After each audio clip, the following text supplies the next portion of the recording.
tremendo. Me siento aquí muy a gusto, muy...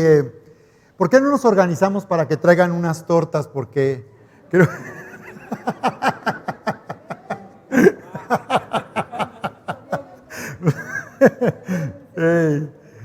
Me recordó esto cuando iniciamos en Querétaro. ¿Saben a qué hora terminaban nuestras reuniones? A las 4 o 5 de la tarde. Lo increíble es que era un pequeño, llegamos a tener ahí 90 personas en ese salón del Plaza Camelinas. Lo increíble es que nadie se quería ir y nadie pedía tortas. Y se quedaban hasta las 5 de la tarde. Y nosotros orando ahí por ellos, ni hambre sentíamos, no se sentía el tiempo. Porque cuando estamos disfrutando de esta manera de la presencia de Dios, Él es el gran yo soy. Cuando tú entras en esa dimensión, el tiempo no se siente. Espero que ustedes también no lo sientan, porque quiero comenzar con la historia de un pastor que estaba al final del servicio, precisamente del domingo, ya por terminar, y le lanzó una pregunta a la iglesia. ¿Cuántos de ustedes han perdonado a sus enemigos? Levanta la mano como el 80% de la iglesia. El pastor insiste de nuevo y les dice: ¿cuántos de ustedes han perdonado a sus enemigos? Y ahora sí levanta todo mundo la mano, menos una señora, una viejita ya mayor. Y el pastor le dice: señora Josefa, ¿no está dispuesta a perdonar a sus enemigos? Yo no tengo enemigos, le dijo dulcemente la señora. Señora Josefa, eso es muy raro. Pues ¿cuántos años tiene usted? 99, pastor. ¿Y no tiene enemigos? Por favor, venga para acá. Y toda la congregación le aplaude. Venga para acá al frente y díganos, por favor, cómo usted ha podido, por tantos años, teniendo 99 años, no tener enemigos. Pasa la señora frente a la congregación, se dirige a ellos y les dice: porque ya se murieron todos esos desgraciados.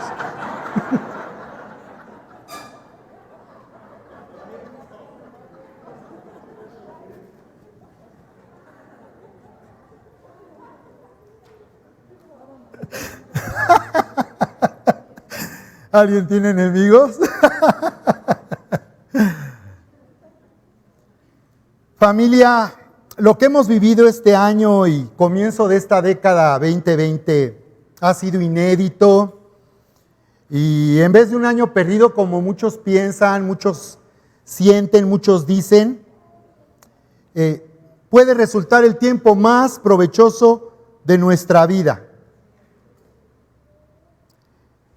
Nuestra fe y nuestro carácter ha sido puesto bajo una dura prueba, pero en este tiempo, yo recuerdo que los 3 primeros meses en Querétaro de verdad nos encerramos, nadie salía, y creo que fue en todo México, y sentimos también los pastores, como pastores, nos vimos sorprendidos por esta situación.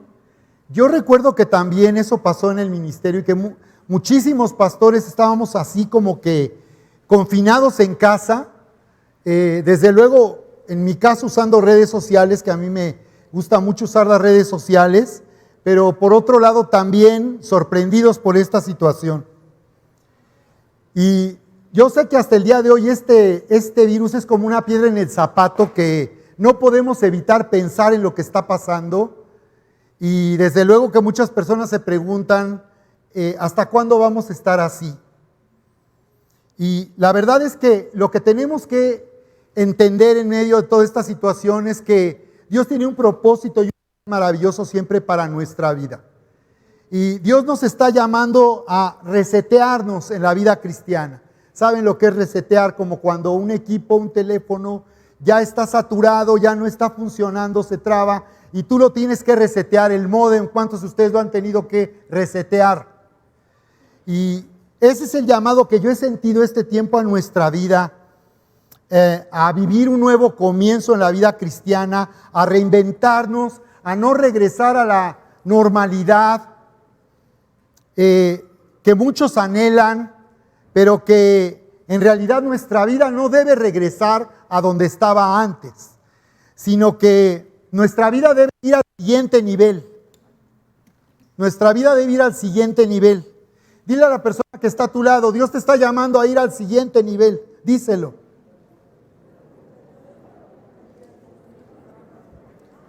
Por esa razón es que el Señor está tomando oportunidad de esta situación para perfeccionar nuestra fe y para perfeccionar nuestro carácter. Qué bueno que han regresado a la iglesia. Yo estoy sorprendido de ver un grupo numeroso en la iglesia aquí, rompiendo todos los protocolos. No, no es cierto.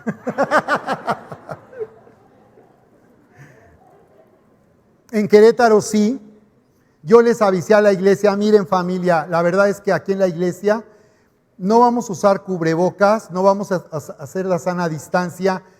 Ustedes vengan cuando quieran, nosotros aquí vamos a estar. Y tenemos un grupo reducido. En verdad la gente, la mayoría de las personas allá en Querétaro no quieren congregarse en las iglesias. En las iglesias hay muy poca gente reuniéndose. Así que yo quiero felicitarte por esta actitud. Qué bueno que ya estás de regreso y estás de nuevo congregándote, pero esto es solo parte de un nuevo comienzo, de dejar atrás el temor y el pánico y entender el propósito que Dios está cumpliendo en nuestra vida en este último tiempo. Estoy seguro que estamos viviendo en la recta final del arrebatamiento de la iglesia. Pero quiero decirles algo y animarles, familia. No dependas de ti mismo para protegerte y evitar el riesgo de contagio. No dependas de ti mismo. Sí, claro que todos estamos cuidándonos, tomando precauciones. Ayer estaba haciendo un ejercicio centinela con nuestro grupo, nuestra familia de San Juan del Río, preguntándoles si han tenido contagio en la familia, con amigos cercanos, personas con las que trabajan, y no resultó así. Solamente un caso de uno de nuestros líderes, que 3 compañeros en su trabajo están contagiados, pero que no se contagiaron en el trabajo, sino en su círculo social. Así que yo quiero animarte, no dependas de ti mismo para protegerte y evitar el riesgo de contagio, sino que aprende a depender a Dios por completo en este tiempo. Y vive en la poderosa declaración de Salmos 91, porque por eso hay tanta incertidumbre. Hemos oído historias donde las personas dicen que no saben cómo se contagiaron. Entonces quiere decir que aunque yo me cuide y tome prevención y todo, al final de cuentas soy frágil, hay un riesgo. Pero si nosotros nos ponemos bajo la protección sobrenatural de nuestro Dios maravilloso que nos ama, Él será quien decida nuestra vida y decidirá hasta dónde vamos a llegar y al cumplimiento de nuestro destino en este mundo. Salmos 91 dice: el que habita al abrigo del Altísimo morará bajo la sombra del Todopoderoso, del Omnipotente. Hay una condición: el que habita al abrigo del Altísimo morará bajo la sombra del Todopoderoso. Entonces el salmista dice: diré yo al Señor, esperanza mía, castillo mío. Pero en aquel tiempo el castillo era el único lugar de refugio posible, donde la sociedad vivía todo el tiempo queriendo evitar ser agredidos y ser saqueados por bandas armadas, por ejércitos enemigos. El castillo era el único lugar de refugio. Por eso dice el salmista: diré yo al Señor, tú eres mi castillo, tú eres mi esperanza. En un mundo peligroso que va camino a destruirse por la maldad que hay, que nos rodea. Y entonces en el verso 3 comienza a profetizar, porque dice: el que habita al abrigo del Altísimo morará bajo la sombra del Todopoderoso. Entonces profetiza y dice: Él te librará. Ahora Dios te está hablando en Salmos 91. Él te librará del lazo del cazador, dice, de la peste destructora. Con sus plumas te cubrirá y debajo de sus alas estarás seguro. Dile al que está a tu lado: debajo de sus alas estarás seguro. Anímale, dale un fuerte aplauso al Señor, alábale esta mañana. Diré yo al Señor, esperanza mía, castillo mío, mi Dios en quien yo confío. Ahí debe de estar tu confianza. Entonces lo que nos debe de preocupar es el de al lado no está contagiando, o el de la tienda, del súper, el que está ahí cerca. Lo que nos debe preocupar es dónde está nuestra vida hoy. Y qué bueno que estás aquí, porque cuando tú vienes el día de hoy aquí, tú estás habitando al abrigo del Altísimo, morando bajo la sombra del Todopoderoso. Es Dios quien decide finalmente hasta cuándo vamos a estar aquí en este mundo. Mira, tengo el testimonio de una señora de 77 años. Le hice una entrevista por Facebook Live a la hija, Sandra, la asistente del pastor amigo mío. Su mamá llegó al hospital años. Los médicos, como a mucha gente, le dijeron: señora, prepárense ustedes, sus hijos, porque la señora viene muy mal, con hipertensión, con diabetes. La señora ya está de regreso en su casa desde hace 2 meses. Y le digo a Sandra: ¿tú sentías que tu mamá se iba a ir con el Señor? Así soy bien curioso, yo quiero entender que Dios, ¿qué está haciendo? Y me dijo: mire, pastor, la verdad nunca sentimos que mi mamá se iba a ir con el Señor. Y ahí está de regreso. ¿Cómo se contagió la señora? Dice: estábamos súper bien organizados para ir a las compras, todos así disfrazados, salíamos, entrábamos. De veras, a veces yo hasta me siento así como que estamos vacilando, ¿no? Todos disfrazados. Entonces, y no sé, pero tenemos un hermano que trabaja y probablemente él fue el que trajo el contagio a la casa. Y por otro lado tenemos, no sé cuántos han oído de ustedes de Julio Melgar, el líder de alabanza de Casa de Dios en Guatemala, que pues ha causado mucha consternación porque todo el mundo oró por él, le profetizaron, le oraron para que Dios lo sanara de un problema que él traía, no en esta pandemia, fue antes. Un líder de alabanza, un cáncer, ¿verdad? Pues nomás no y no y no. Acabo de ver el último video donde le profetiza de otra manera. No le está diciendo que se va a morir, pero tampoco le dice que lo van a sanar. Y él tiene así su carita, todo compungido y todo triste. Ahí se veía en su rostro, él se iba a ir. Y todos esperábamos que Dios lo sanara. ¿Quién se queda y quién se va? ¿Quién decide eso? ¿Una pandemia? ¿O diré yo al Señor: esperanza mía, castillo mío, mi libertador, en quien yo confío? Él te librará, dile al que está a tu lado: Él te librará del lazo del cazador, de la peste destructora. Si tú estás bajo el abrigo del Altísimo, estarás bajo la sombra del Todopoderoso. No temerás al terror nocturno, ni saeta que vuele de día, ni pestilencia que ande en oscuridad, ni mortandad que en medio del día destruya. Caerán a tu lado 1000, del tu lado derecho 10,000, mas a ti no llegará. Fortalécete en fe el día de hoy. Esta es la introducción. No, la mitad de la introducción. Pero te quiero animar para que tú te mantengas firme. Este es el momento de no apartarse, de no alejarse, de no desconectarse. Este es el tiempo de ir al siguiente nivel, familia. Dios nos conoció y nos habló. Como dice el profeta Jeremías: desde el vientre me conoció y me habló y me dijo: tú vas a ser profeta a las naciones. Cuando Erika estaba embarazada de Vani aquí, vino, ¿recuerdas, Memo? Invitaron a un matrimonio, no recuerdo su nombre, no sé si era Delia, fíjate, la que le profetizó a Vania. Oró por ella y dijo: Dios me muestra que tú vas a ser una profeta a las naciones. Y Vania comenzó a profetizar como a los 9, 10 años, que es nuestra líder de alabanza. Bueno, ellas, Vania y Magdiel, dirigen alabanza. Como Charis también toca el bajo, y ya nos surge que también cante y ministre. Ahí va.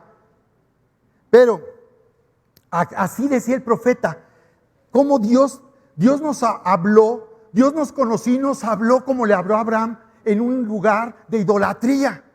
Y dice que le apareció el Dios de la gloria. Y Abraham se dio cuenta quién era el Dios verdadero. Tuvo un encuentro con la gloria de Dios y oyó la voz de Dios y él respondió a la voz de Dios. Y de la misma manera esa es nuestra historia. De alguna forma u otra yo era ateo. Soy licenciado en economía, Dios me sacó de la militancia política. Yo estaba promoviendo un cambio para México hacia el socialismo. Me partía ver la pobreza y la injusticia en la sociedad y pensé que esa era la manera de poder cambiar las cosas. Entonces, a pesar de eso, Dios, en medio de esas circunstancias, Dios pudo manifestarse a mi vida. y pude oír su voz y respondí a su voz. Por eso con Cristian Gómez cuando estaba en el Instituto Elitei y le dije: Cristian, enséñame la Biblia. Yo soy un ignorante, tengo una biblioteca de piso a piso y de piso a techo y de lado a lado, pero nunca he leído una Biblia. Enséñame, no conozco a Dios. Ya Dios había tocado mi corazón, yo había nacido de nuevo. Pero la verdad es que Dios nos conoce, Él nos habló para ser destinados a su grandeza por su amor y su poder. Por eso el tema que quiero compartir, voy a tratar de ser lo más breve para que no se enfríen las tortas, viviendo nuestro destino profético. Dilo conmigo: viviendo nuestro destino profético. ¿Ok? Y vamos a lo que nos dice la Escritura ahí en Hechos capítulo 15, verso 35. Voy a tratar de comentar lo más pronto que pueda dos principios. Número 1, el poder de la gracia triunfante. Y número 2, aprende a seguir hasta la meta. ¿Ok? Primero, el poder de la gracia triunfante. Hechos 15, 35. Dice: y Pablo y Bernabé continuaron en Antioquía, enseñando la palabra del Señor y anunciando el evangelio con otros muchos. Después de algunos días, Pablo dijo a Bernabé: volvamos a visitar a los hermanos en todas las ciudades en que hemos anunciado la palabra del Señor para ver cómo están. Y Bernabé quería que llevasen consigo a Juan, el que tenía por sobrenombre Marcos. Pero a Pablo no le parecía bien llevar consigo al que se había apartado de ellos desde Panfilia y no había ido con ellos a la obra. Y hubo tal desacuerdo entre ellos que se separaron el uno del otro. Bernabé, tomando a Marcos, navegó a Chipre, y Pablo, escogiendo a Silas, salió encomendado por los hermanos a la gracia del Señor y pasó por Siria y Cilicia, confirmando a las iglesias. Aquí la Escritura nos habla de un momento de relanzamiento de la iglesia. En Hechos 15 se ha celebrado un consejo de los líderes de la iglesia en ese momento, que inicialmente era judía y que ya estaba uniendo gentiles, es decir, personas que no eran judíos de las naciones, y había un debate si los gentiles, los que no eran judíos de las naciones, debían hacerse judíos para entonces de ahí poder recibir salvación por gracia.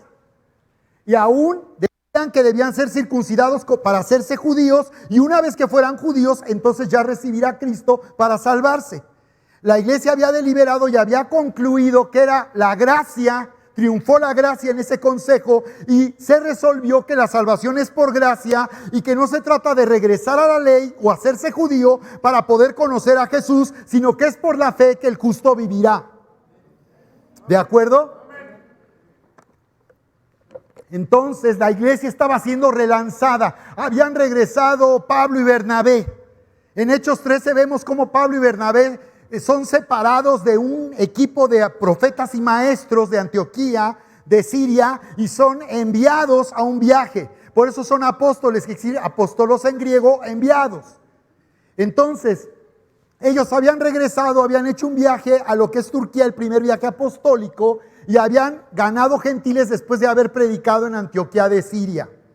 Entonces, el asunto es que la iglesia estaba siendo relanzada y estaba extendiéndose el evangelio de Asia Menor, de Turquía, y comenzando a ir a Europa, comenzando por Grecia. Entonces había un gran entusiasmo porque la gracia estaba triunfando en las comunidades cristianas. Pero aquí encontramos un desacuerdo entre Pablo y Bernabé que trae división y separación entre ellos. No era una división por temas doctrinales. Como ustedes pudieron ver, se trataba de algo personal. Se trataba de que Pablo no quería llevar a Juan Marcos porque Juan Marcos se les había rajado en el primer viaje misionero cuando iban a ir hacia Panfilia. Dicen los historiadores que al parecer allá había una peste y que Juan Marcos le dio miedo contagiarse. Como tú comprenderás, eso sucede.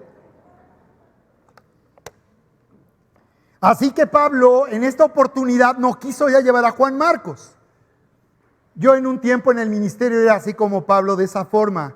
A mí me parecía que las personas que no se metían con Dios radicalmente y estaban sirviendo y siempre me parecía, me incomodaba, me molestaba, yo me sentía muy frustrado, que muchas personas no se metieran con Dios de esa manera tan radical como a mí me sucedió. Y entonces podemos ver aquí que realmente era algo más personal. Es interesante porque Pablo, fíjense ustedes cómo dice que sintió regresar a las iglesias de Galacia en la región de la actual Turquía para visitarles nuevamente y ver cómo estaban.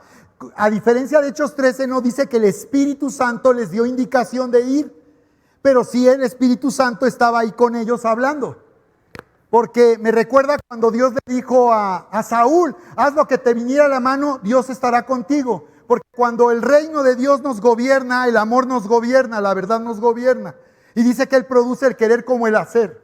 Entonces tenemos que aprender a oír y a seguir ese impulso de la dirección del Espíritu Santo.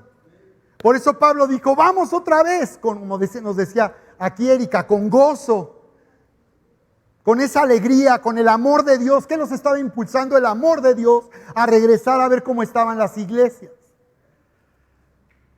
Precisamente todavía tenemos que aprender nosotros. Yo en lo personal tengo que seguir aprendiendo. El día de hoy precisamente, antes de venir para acá, nos robaron ahí en el lugar donde nos quedamos, en la Condesa. Nos robaron un espejo que es eléctrico de la Suburban que traemos. Y el otro lo quebraron porque se ve que no lo pudieron robar. A las 6 de la mañana Erika me despierta y me dice, oye, échale una vuelta, ¿viste la camioneta? Se puso preocupada. La noche anterior Maguiel me había dicho, mi hija, papá, ¿por qué no la metes en el estacionamiento? Entonces yo me había informado y me dicen que es seguro en la calle con el parquímetro y que pues no había riesgo. Pero ya tenía yo 2 llamadas que me decían. Hay otra historia que tengo sobre esto, de 2 veces que me hablaron y no escuché. Y antes que llegáramos acá, pues nos encontramos que ya habían robado ahí él. Sabes que la lección para mí en lo personal es, tengo que aprender a oír más a Erika. De por sí la oigo, pero a veces siento que todavía más, Señor. Todavía más. Todo el tiempo me dicen, oye a tu esposa. Ajá. Ahora sí aprovechen, señoras, volteé y dile, aprovechen, este es su momento. Yo esperaba aquí a porras, aplausos al pastor y...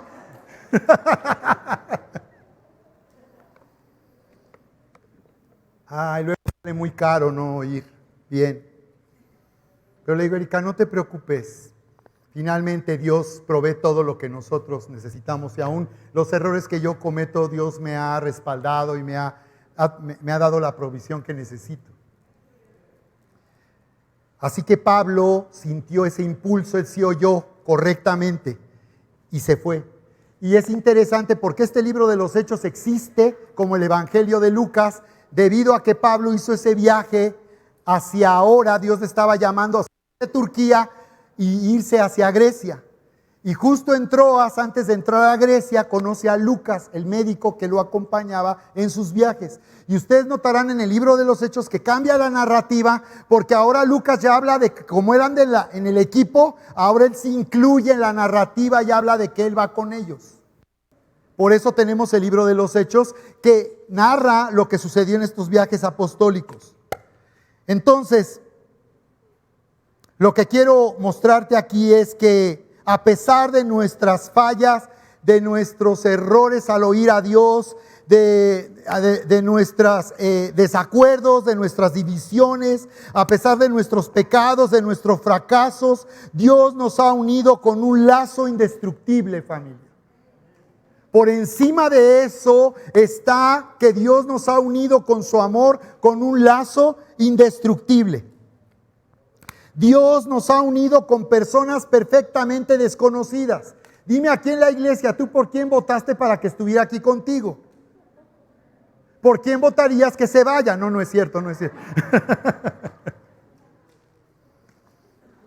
Dios nos ha unido con un lazo indestructible. El amor de Dios nos ha unido porque dice que fuimos bautizados en un cuerpo y eso no fue nuestra decisión. Él nos puso en su iglesia, en su familia. Somos suyos, somos sus hijos y por tanto Jesús nuestro hermano mayor y somos coherederos con Él de la gracia. Y estas cosas no pueden nunca destruir ni separarnos del amor de Dios. Por eso, familia, busqué al pastor Memo, como le decimos de cariño. Por eso busqué al pastor Memo. Siempre tendré más que agradecerle a Memo, como se lo dije, y estar en deuda con él. Porque Memo Quero me bautizó, me inspiró en el comienzo de la vida cristiana, como lo he hecho con muchos de ustedes, con todos ustedes. Aprendí de él y me enseñó, no me enseñó de un pizarrón, me enseñó por su forma de vivir, por su carácter, cómo ser un pastor que ama de corazón a la gente. Me honró a levantarme como pastor a su mismo nivel. Estoy cumpliendo este año 34 años en el ministerio. Confirmó nuestro matrimonio con Erika y él y toda esa familia de entonces nos hicieron sentir en verdad como los príncipes de ese cuento. Por eso lo busqué a Memo. Y el llegar aquí y ver lo que han hecho con ustedes, con esta familia, es maravilloso. Porque estos fueron mis inicios. Y lo mismo que tú has recibido es lo que yo recibí, he impartido durante todos estos años. En que hemos trabajado por construir comunidades, iglesias, donde haya ese ambiente de amor, donde la gente se sienta amada, honrada, como nos decía Erika. Lo que Erika predica es lo que vivimos todo el tiempo con la iglesia que Dios ha puesto bajo nuestra responsabilidad. Entonces, lo busqué por eso. Hacía tiempo que lo sentía yo que tenía que buscarlo. Años atrás lo busqué junto con Salvita y hablé con ellos porque también mi pastor que se fue con el Señor, con quien yo llegué después y que él me ayudó a continuar adelante en mi llamado, también me aconsejaba que yo los buscara y fui y busqué a Memo y estuvo Salvita ahí también y creo que Paco, pero la verdad es que reconozco que mi actitud era orgullosa y que también hubo mucho orgullo en mi corazón y por eso no me fui de la mejor manera. Dios me había quebrantado, pero con el tiempo y muchos años después pude reconocer cómo yo realmente había sido tan bendecido y tan abrazado por Pastor Memo y por la iglesia aquí donde yo había comenzado el ministerio. Teníamos que seguir adelante, familia. Sin embargo, quiero pedir perdón a las personas que están el día de hoy aquí con nosotros, que nos conocieron de entonces, que quizás no entendieron nuestros motivos, no entendieron por qué nos íbamos, pero yo sentía que teníamos que continuar adelante con el llamado que Dios tenía para nuestra vida. Pero después de mucho tiempo puedo reconocer que Memo Quero fue siempre una bendición para nosotros. Y quiero honrarte de esta manera aquí en esta casa, Memo, con tu esposa, con tus hijos, porque finalmente yo sé que ellos lo han dado todo para poder levantar esta iglesia que veo que está siendo bendecida y tan bendecida. Dale un fuerte aplauso al Señor en alabanza. Alábale.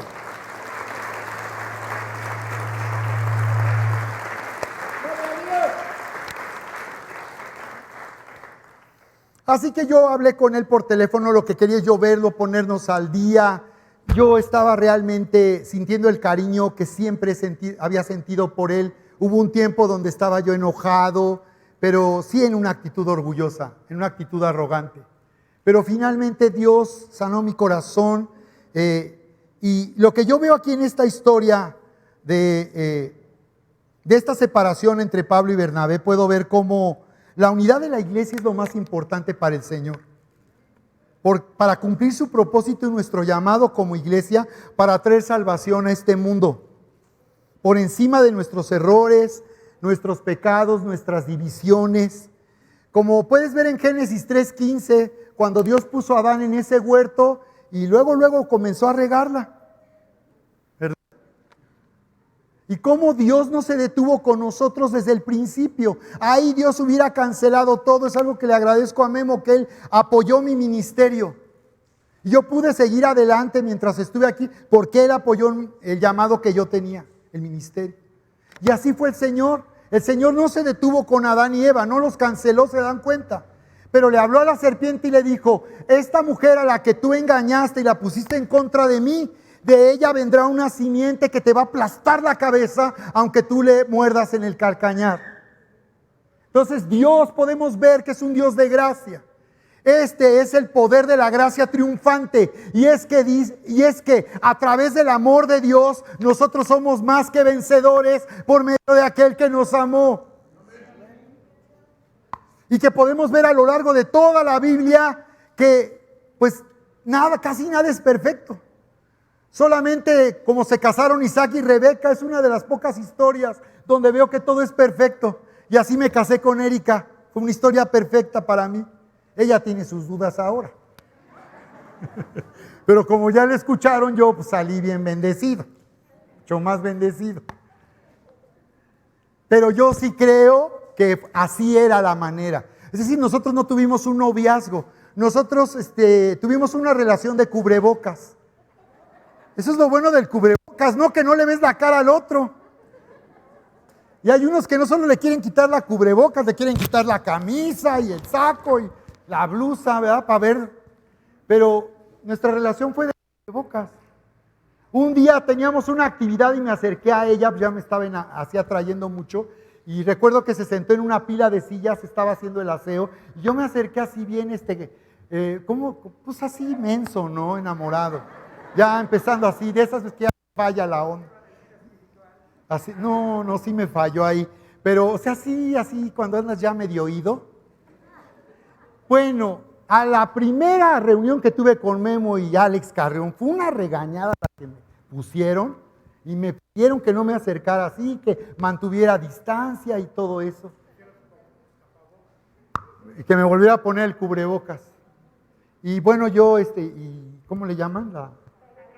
La careta y todo, de pastor. Y entonces, pero yo lo acepté. Tuve confianza en que Dios a través de ellos estaba guiando mi vida y me estaba hablando y he sido el hombre más feliz. Y sé que es un regalo que Dios me dio porque mujeres así no te las conquistas en ningún lado ni te las encuentras a la vuelta de la esquina. Es un regalo, hombres que están aquí, tú no te la conquistaste, te la dieron. Es un regalo. Por eso todos normalmente decimos, no, pues yo no la merezco, el piojo cristiano. No, ella es una santa, ¿verdad? Porque es un regalo. Con razón dicen que boda y mortaja del cielo baja, ¿no? Entonces, con Pablo y Bernabé, lo que tú vas a ver es que Pablo, ¿qué creen? Cambió de opinión. Dio el sergiazo. Entonces nos dice ahí, por ejemplo, tú puedes ver en 1 Corintios 9:6, que a pesar de la separación, Pablo habla bien de Bernabé. Y dice, oigan, Pablo, Bernabé como yo, somos dignos de salario y de recibir los diezmos como todos los demás. No les parece justo que nosotros que también trabajamos para el Evangelio, también de la misma manera como otros tengan este derecho. La palabra derecho es la palabra exousia y habla del diezmo, de esa forma se refiere al diezmo. Y tú verás a Pablo hablar de Juan Marcos, pero lo que está pegador es 2 de Timoteo 4:11.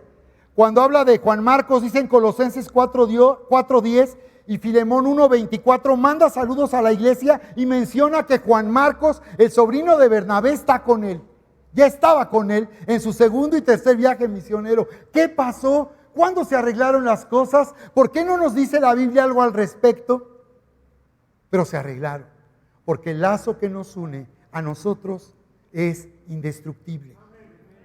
En Cristo Jesús tenemos la provisión y capacidad para restaurar la relación, para mantenernos unidos y para seguir unidos a pesar de nuestras diferencias. Pero la más pegadora es 2 de Timoteo 4:11, donde le dice Pablo a Timoteo, toma Marcos y tráelo contigo porque me es útil en el ministerio. Y él tiene que reconocer algo que ahora no se dio cuenta. Pablo, ¿no te diste cuenta? Lo que pensabas de él, lo que hablaste de él, ¿no te diste cuenta? Ahora te es útil, ¿verdad? Y Pablo dice, sí, lo necesito. Mándamelo, por favor. Pablo decía en 1 Corintios 15, del 8 al 11, por la gracia de Dios soy lo que soy. Dile al que está a tu lado, por la gracia de Dios soy lo que soy. Porque ya Cristo lo hizo en la cruz del Calvario, ya todo fue hecho. No tenemos que agregar nada a lo que Jesús ya hizo. Es lo que hacían los judaizantes, querían agregar obras a la gracia de Dios. Pero en verdad en Cristo nosotros tenemos vida nueva y abundante. ¡Wow! No me traigan tortas, en Cristo Jesús tenemos vida nueva y abundante. ¿Cuántos lo creen conmigo el día de hoy? Dale fuerte el aplauso, alábale.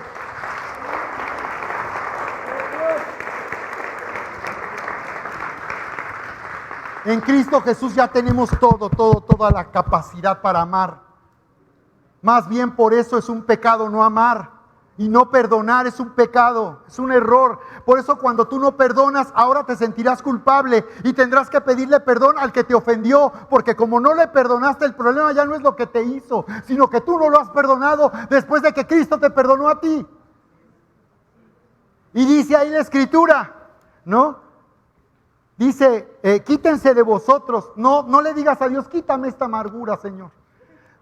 Quítense, tú te la vas a quitar, el Dios no te la va a quitar, Él ya te la quitó en Cristo, ya Dios amó a los enemigos y murió crucificado por los pecadores, ya está resuelto el problema, ya no es que Dios te lo quite, tú lo tienes que quitar. Quiten de ustedes todo enojo, toda ira, toda amargura, toda maledicencia, toda malicia, antes bien sean misericordiosos, perdonándose unos a otros, como Dios también los perdonó a ustedes en Cristo. En Cristo. Alábale, dale fuerte el aplauso.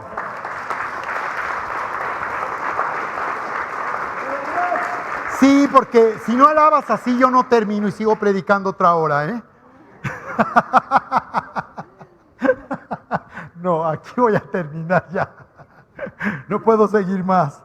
Ya se ha ido el tiempo. Segundo, aprende a seguir hasta la meta. Con esto voy a terminar porque ya no tuve más tiempo, pero gracias a Dios por este tiempo de poder hablar aquí con ustedes, de abrir mi corazón y decirles que padre, y gracias Memo por atender esa llamada, por querer platicar conmigo. Él se pudo haber negado. Él pudo hecho, ahí te ves, como dice él, ¿no? O más adelante, pero él abrió su corazón, Pastor Memo. Y gracias no solamente por abrazarme como siempre lo has hecho, sino todavía darnos el honor de estar aquí compartiendo el día de hoy esta palabra con ustedes. Muchas gracias. Hebreos 12, 1 al 12, ahí termino. Por este pescadito, mira, es un pescadito. Entonces dice Hebreos 12, 1, dice, por tanto, nosotros también, teniendo en derredor nuestro tan grande nube de testigos, despojémonos de todo peso y del pecado que nos asedia y corramos con paciencia la carrera que tenemos por delante. Puestos los ojos en Jesús, puestos los ojos en Jesús, puestos los ojos en Jesús. ¿Recuerdas cuando Pedro caminó sobre las aguas? Jesús lo único que le dijo es, ven. Él dijo, si eres tú, Señor, manda que yo vaya y camine sobre las aguas. Y Jesús le dijo, perfecto, eso es lo que quiero. Gente aventada, no gente que le dé miedo de levantar la mano, no gente que no le dé temor a hacer el ridículo, que le preocupe lo que piensan los demás. Y todos se le han de haber quedado viendo a Pedro. Señor, si eres tú, manda. Y Jesús le dice, ven. ¿Y qué hizo Pedro? Mientras él puso sus ojos en Jesús, mantuvo su atención en Jesús. ¿Qué es lo que estaba él viendo? Estaba viendo a Dios que le decía, ven, tú también puedes caminar sobre las aguas. Cosas mayores harán ustedes que las que yo hice. Obras mayores harán ustedes. Y Pedro comenzó a caminar sobre las aguas. Y los ángeles, como estaba seguramente bien gordo, lo agarraban así, los ángeles, para que él pudiera caminar. Oye, ayúdame, por acá viene. Y de pronto Pedro empieza a hundirse, porque dice que perdió su atención y empezó a ver las circunstancias, el mar que estaba picando y el viento fuerte, la tempestad, y entonces se dividió y se hundió su fe. Pero dice aquí, puestos los ojos en Jesús, recuerda lo que Él hizo a nuestro favor. Recuerda que está hecho en Cristo y en Cristo tenemos la facultad y la capacidad sobrenatural de amar como Él amó, de amarnos como Él nos amó y de brillar en este mundo lleno de oscuridad como también el Señor Jesús lo hizo. Él es el autor, dice, y consumador de la fe. Con Él comenzó la fe y con Él termina la fe. En Cristo tenemos esa capacidad sobrenatural para confiar y creer en medio de las circunstancias. Dice, menospreciando el oprobio. No importa si la gente por eso nos discrimina o se burla de nosotros o nos hace a un lado. Tú mantente dándole la gloria a Dios. Mantente fiel y firme, creyendo que Dios es verdadero, es Dios verdadero y que Él finalmente es quien tiene en sus manos el destino y el plan de nuestra vida para este mundo. Dilo conmigo, viviendo nuestro destino profético. Llegaremos a la meta. Sabiendo quién es nuestro Dios, podremos confiar en medio de todo esto y llegaremos a donde Dios quiere que estemos en este tiempo de recta final. Les amamos, iglesia. Dios les bendiga.